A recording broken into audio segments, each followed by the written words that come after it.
ਪਿਛਲੇ ਹਫ਼ਤੇ ਤੋਂ ਹੀ ਜਦ ਤੋਂ ਹੀ ਗਿਲਗੋ ਬੀਚ ਤੇ ਸੀਰੀਅਲ ਕਿਲਿੰਗ ਦੇ ਸੰਬੰਧ ਦੇ ਵਿੱਚ ਇੱਕ ਬੰਦੇ ਨੂੰ ਜੋ ਅਰੈਸਟ ਕੀਤਾ ਹੋਇਆ ਆ ਉਹ ਜੀ। ਉਸ ਤੋਂ ਬਾਅਦ ਉੱਥੇ ਦੇ ਜੋ ਡਿਸਟ੍ਰਿਕਟ ਅਟਾਰਨੀ ਆ ਉਹਨਾਂ ਨੇ ਕਿਹਾ ਵੀ ਬਹੁਤ ਵੱਡੀ ਗਿਣਤੀ ਦੇ ਵਿੱਚ ਸਾਡੇ ਕੋਲ ਐਵੀਡੈਂਸ ਆਣੇ ਸ਼ੁਰੂ ਹੋ ਗਏ ਆ। ਇਹ ਉਹਨਾਂ ਨੇ CNN ਨੂੰ ਦੱਸਿਆ ਹੈਗਾ। ਰੇ ਟੈਨਰੇ ਇਹ ਜੋ ਡਿਸਟ੍ਰਿਕਟ ਅਟਾਰਨੀ ਆ, ਰੈਕਸ ਹੌਰਮੈਨ 59 ਸਾਲਾਂ ਦਾ ਇੱਕ ਆਰਕੀਟੈਕਟ ਆ, ਜਿਸ ਨੂੰ ਤਿੰਨ ਜੋ ਬੱਚੀਆਂ ਆ 20 ਸਾਲ ਤੋਂ ਘੱਟ ਉਮਰ ਸੀ ਜਿਨ੍ਹਾਂ ਦੀ, ਉਹਨਾਂ ਨੂੰ ਕਤਲ ਕਰਕੇ ਦੱਬਣ ਤੋਂ ਬਾਅਦ ਇਹ ਗੱਲ 2010-2011 ਦੀ ਆ।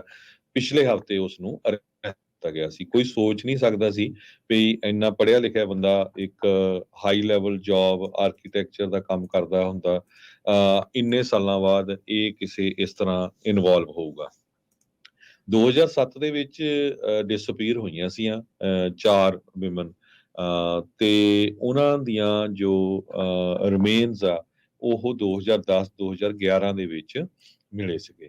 ਹੁਣ ਜਿਸ ਟਾਈਮ ਦੇ ਉੱਤੇ ਬੜੇ ਨਾਟਕੀ ਢੰਗ ਨਾਲ ਇਸ ਬੰਦੇ ਨੂੰ ਅਰੈਸਟ ਕੀਤਾ ਗਿਆ, ਇਸਨੇ ਕਿਤੇ ਪੀਜ਼ਾ ਖਾਧਾ, ਕੋਈ ਜੋ ਇਨਵੈਸਟੀਗੇਟਰ ਸੀ ਉਹ ਵਾਚ ਕਰ ਰਿਹਾ ਸੀ ਬਹੁਤ ਲੰਮੇ ਸਮੇਂ ਤੋਂ, ਤੇ ਉੱਥੋਂ ਇਹਨਾਂ ਨੇ ਜੋ DNA ਟੈਸਟ ਕਰਕੇ ਸਲਾਈਵਾ ਲੈ ਕੇ ਤੇ ਮੈਚ ਕੀਤਾ ਜੋ ਲੜਕੀਆਂ ਦੇ ਕਤਲ ਹੋਏ ਸੀ, ਉਹਦੇ ਚ ਇੱਕ ਜਗ੍ਹਾ ਇਸ ਦੇ ਮੈਚ ਹੋ ਗਏ, ਇੱਕ ਜਗ੍ਹਾ ਇਹਦੀ ਵਾਈਫ ਦੇ ਜੋ ਆ ਉਹ ਮੈਚ ਹੋਏ, ਹਾਲਾਂਕਿ ਇਹਦੇ ਬੱਚੇ ਵੀ ਆ।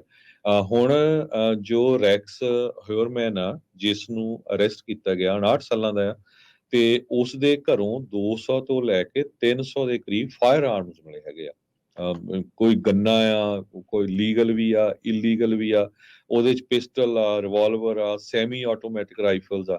ਸੋ ਇੱਕ ਬੰਦੇ ਦੇ ਘਰੋਂ 200 ਤੋਂ ਲੈ ਕੇ 300 ਦੇ ਕਰੀਬ ਫਾਇਰ ਆਰਮਸ ਹੈਗੇ ਆ, ਤੇ ਸਿਰਫ 92 ਰਜਿਸਟਰਡ ਆ ਸਟੇਟ ਚ। ਹੁਣ ਤੁਸੀਂ ਦੱਸੋ ਜਿਹੜੀ ਸਟੇਟ 92 ਲਾਇਸੈਂਸ ਦੇ ਰਹੀ ਇੱਕ ਬੰਦੇ ਨੂੰ, ਕਿਹੜੀ ਇੱਥੇ ਜੰਗ ਲੱਗੀ ਆ, ਤੇ ਉਹ ਤੋਂ ਬਾਅਦ ਫਿਰ 300 ਉਸ ਬੰਦੇ ਦੇ ਘਰੋਂ ਇਹ ਮਿਲੇ ਆ। ਜੋ ਸਰਚ ਕੀਤੀ ਗਈ ਆ ਹਾਰਮੈਨ ਦੇ ਹਾਊਸ ਦੀ, ਮੈਸਅਪ ਪਾਰਕ ਹੈਗਾ ਲੌਂਗ ਆਈਲੈਂਡ ਦੇ ਵਿੱਚ, ਉਹਦੇ ਵਿੱਚ ਹੋ ਸਕਦਾ ਕਹਿੰਦੇ ਵੀ ਕੁਛ ਨਾ ਕੁਛ ਉਸਨੇ ਕਿਸੇ ਤਰ੍ਹਾਂ ਦੀ ਲੈਟਰ ਲਿਖੇ ਜਾਂ ਬਹੁਤ ਵੱਡੀ ਗਿਣਤੀ ਦੇ ਵਿੱਚ ਜੋ ਐਵੀਡੈਂਸ ਆ ਉਹ ਇਕੱਠੇ ਹੋ ਰਹੇ ਆ ਤਾਂ ਕਿ ਇਸ ਬੰਦੇ ਨੂੰ ਚਾਰਜ ਕੀਤਾ ਜਾ ਸਕੇ। ਸੋ 11 ਦੇ ਕਰੀਬ ਹਿਊਮਨ ਰਿਮੇਨਸ ਮਿਲੇ ਸੀ 2010 ਤੇ 2011 ਦੇ ਵਿੱਚ ਜਿਹੜਾ ਗਿਲਗੋ ਬੀਚ ਹੈਗਾ, ਤੇ ਉਹਦੇ ਚੋਂ 4 ਲੇਡੀ ਸੀਗੀਆਂ, ਜਿਨ੍ਹਾਂ ਚੋਂ 3 ਜਾਣਿਆਂ ਦੇ ਕਤਲ ਦੇ ਕੇਸ ਦੇ ਵਿੱਚ ਇਸ ਨੂੰ ਹੁਣ ਚਾਰਜ ਕੀਤਾ ਜਾ ਰਿਹਾ ਹੈਗਾ ਜੀ। ਅਗਲੀ ਖਬਰ ਦੇ ਵੱਲ ਵਧੀਏ ਤੇ ਜਾਰਜੀਆ ਤੋਂ ਅਗਲੀ ਖਬਰ ਆ ਰਹੀ ਹੈ। ਇੱਥੇ ਬੰਦੂਕਧਾਰੀ ਵੱਲੋਂ ਗੋਲੀਬਾਰੀ ਗੋਲੀਆਂ ਚਲਾਈਆਂ ਗਈਆਂ ਨੇ ਤੇ ਇਸ ਕਰਕੇ 4 ਜਾਣੇ ਮਾਰੇ ਗਏ ਨੇ।